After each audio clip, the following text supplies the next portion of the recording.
নমস্কার। আজকে একটু অন্যরকম আলোচনা করব। আলোচনা বলতে গেলে আজকে কোনো রোগের সেরকমভাবে আলোচনা নয়, বরঞ্চ রোগে আমাদের কী কী খাওয়া উচিত সেই নিয়ে আলোচনা। তো সেই রোগটা কি? আমাদের পৃথিবীকে, আমাদের ভারতবর্ষকে যে রোগ কবলে নিয়ে নিয়েছে, যে রোগ প্রতিটা ঘরে ঘরে আছে, অ্যাটলিস্ট 90-98% পরিবারেই যে রোগ বর্তমান, সেই সুগার রোগের কী কী খাওয়া উচিত এবং কী কী খাওয়া উচিত নয়। সুগার রোগীদের একটা সাধারণ প্রবলেম হয় যে অনেক কিছু আমরা শুনে থাকি যে এটা খাওয়া যাবে না, ওটা খাওয়া যাবে না, এবং পরবর্তীকালে অপর্যাপ্ত খাওয়া দাওয়ার ফলে যেটা হয় যে তারা অনেকটা উইক হয়ে পড়েন, অনেকটা ক্লান্ত হয়ে পড়েন সহজে, এবং আগে যে ওয়েটটা থাকে বা ওয়েটটা থাকতো, যে ওজনটা থাকতো, সেই ওজনটা অনেকটাই কমতে থাকে। তো আমরা ইন জেনারেল তো জানি মিষ্টি জাতীয় কিছু খাওয়া উচিত নয়, এটা খাওয়া উচিত না, ওটা খাওয়া উচিত নয়, কিন্তু আজকের এই আলোচনায় আমরা কথা বলবো স্পেসিফিক্যালি, খুব নির্দিষ্ট পরিমাণে কী কী খাওয়া উচিত একজন ভারতীয় হিসেবে এবং কী কী খাওয়া উচিত নয় সেইটা, এবং কোন কোন খাবারগুলো খেলে আমাদের এই ওয়েট কন্ট্রোলটা থাকবে, আমাদের এই সাধারণ ওজনটা আমরা মেনটেন করতে পারবো, এবং উপরন্তু আমরা সেই খাবারগুলো খেয়ে আমাদের সুগারটাও কিন্তু ঠিকভাবে মেনটেন করতে পারবো। আসুন তাহলে দেখে নিই কোন কোন খাবারগুলো আমরা খাবো না। কি খাবো বা কি খাবো না সেই বিষয়ে যাওয়ার আগে আমাদের একটি ইংরেজি শব্দের সঙ্গে পরিচিত হতে হবে, অর্থাৎ গ্লাইসেমি ইন্ডেক্সের সাথে পরিচিত হতে হবে। এবার এই গ্লাইসেমি ইন্ডেক্সটা কি?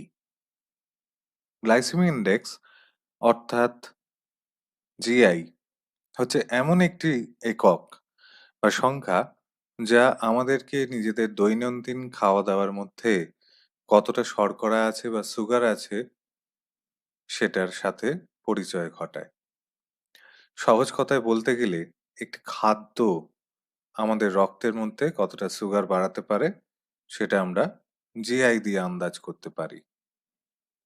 গ্লাইসেমিক ইন্ডেক্স বা জিআই 0 থেকে 100-র মধ্যে যে কোনো একটি সংখ্যা হতে পারে, যেখানে 70 বা তার বেশি হলে আমরা তাকে হাই গ্লাইসেমিক ইন্ডেক্স বলি, এবং যদি 55 বা তার কম হয় তাকে আমরা লো জিআই। গোদা বাংলায় যদি বলতে হয় তাহলে ডায়াবেটিসে হাই গ্লাইসেমিক ইন্ডেক্স খাবারগুলি বর্জন করতে হয় এবং লো জিআই এর দিকে মন নিবেশ করতে হয়।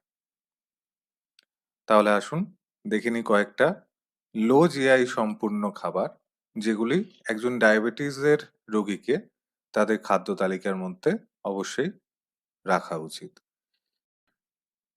প্রথমত গম বা হুইট। এই গম বা গম জাতীয় যে খাবারগুলো বা গম থেকে পিষে যে খাবারগুলো তৈরি হয় সেইগুলো ব্রাউন রাইস, ওটস, ছোলা, মসুর ডাল, মুগ ডাল, মুগ কলাই, রাজমা, কড়াইশুঁটি এইগুলো কিন্তু খুব সহজপাচ্য এবং এদের মধ্যে যে ফাইবার কন্টেন্টটা সেটা অনেকটা বেশি, এবং রক্তে শর্করার যে পরিমাণ সেটাকে কমাতেও এদের জুড়িমেলা ভার। সবজির মধ্যে পালং শাক, বাঁধাকপি, মেথি, ব্রকোলি, ফুলকপি, ক্যাপসিকাম অথবা বেল পেপার, টমেটো, গাজর, শসা, জুকিনি, করলা বা উচ্ছে, বেগুন, ঢেঁড়স এগুলো আমরা খেতে পারি। ফলের মধ্যে আপেল, নাশপাতি, কমলালেবু, পেয়ারা, অবশ্যই ডাঁশা পেয়ারা, স্ট্রবেরি, চেরি, কিউই, পেঁপে এগুলো অনায়াসেই কিন্তু আমরা রোজের একটা খাদ্য তালিকার মধ্যে রাখতে পারি। ডেয়ারি প্রোডাক্টস অথবা দুধ বা দুগ্ধ জাতীয় যে খাবারগুলো তার মধ্যে অবশ্যই কিন্তু লো ফ্যাট মিল্ক অথবা স্কিমড মিল্ক আমাদের গ্রহণ করতে হবে। স্বল্প পরিমাণে পনির খেতে পারি, তার সঙ্গে টক দই অনিবার্য। আমন্ডস, আখরোট, chia seeds, flax seeds, sunflower seeds অবশ্যই আমরা খেতে পারি। এছাড়াও মাশরুম, আদা, রসুন, পেঁয়াজ, কাঁচা কাঁচা হলুদ এবং স্বল্প পরিমাণে আলু এবং রাঙালু আমরা খুব স্বাচ্ছন্দ্যেই নিজেদের খাদ্যের মধ্যে রাখতে পারি। এবার দেখে নেওয়া যাক কয়েকটি হাই গ্লাইসেমিক ইন্ডেক্স জাতীয় খাবার দাবার। প্রথমে যেটা আসে সেটা প্রতিটি বাঙালির অ্যাটলিস্ট ৮০ থেকে ৯০% বাঙালির সব থেকে ফেভারিট খাবার, সেটা হচ্ছে সাদা ভাত। রিফাইন ময়দা দিয়ে তৈরি উপকরণ যেমন সাদা পাউরুটি, রুটি, চাপাটি, নান, লুচি, পরোটা ইত্যাদি জিনিসগুলো কিন্তু আমাদের অবশ্যই অবশ্যই অবশ্যই বর্জন করতে হবে। অতিরিক্ত চিনি যেসব খাদ্যে থাকে যেমন মিষ্টি জাতীয় খাবার দাবার, পায়েস, পান্তুয়া, জিলিপি, দানাদার ইত্যাদি, এবং অবশ্যই যে পানীয় অর্থাৎ কোল্ড ড্রিঙ্কস বা বাজারে মার্কেটে পাওয়া যে সোডা, বিক্রি করা ফ্রুট জুস ইত্যাদি, এদের মধ্যে অতিরিক্ত চিনি থাকার ফলে আমরা যদি এগুলো ডায়াবেটিসের ক্ষেত্রে উম গ্রহণ করি, তাহলে আমাদের সুগার কন্ট্রোলটা কিন্তু বিগড়ে যেতে পারে।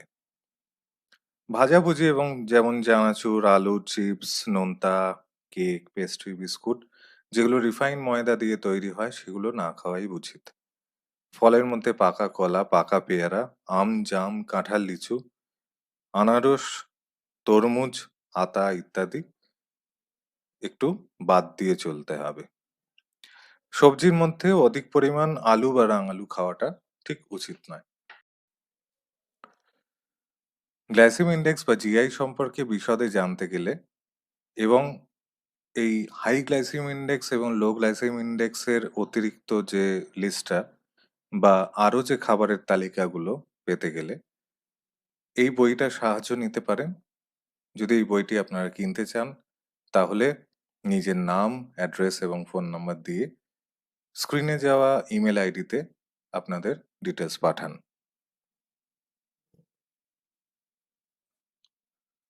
তবে সবশেষে মনে রাখতে হবে যে এই খাবারের বিধিনিষেধ কিন্তু সবার ক্ষেত্রে অনেক সময় এক নাও হতে পারে।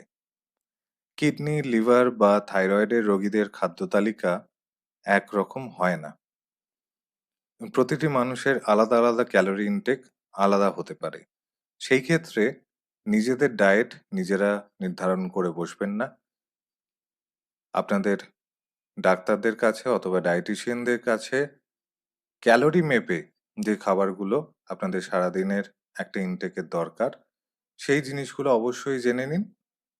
তবে এই ভিডিওতে যে জিনিসগুলো একটা লিস্ট করে দেওয়া হলো সেটা শুধু একটা ওভারভিউ হিসেবে আমি প্রস্তুত করলাম।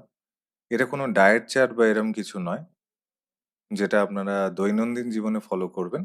শুধু কোনটা ভালো কোনটা মন্দ তার পরিচয়টা এই ভিডিও থেকে আমরা পাই। তাহলে আজকে আমরা জানলাম কি কি খাবার আমাদের খাদ্য তালিকা থেকে আমরা বাদ দেব এবং কোন কোন খাবার আমাদের খাদ্য তালিকায় থাকলে আমাদের সুগার কন্ট্রোলটা ঠিকভাবে হবে। ভালো থাকুন। ধন্যবাদ।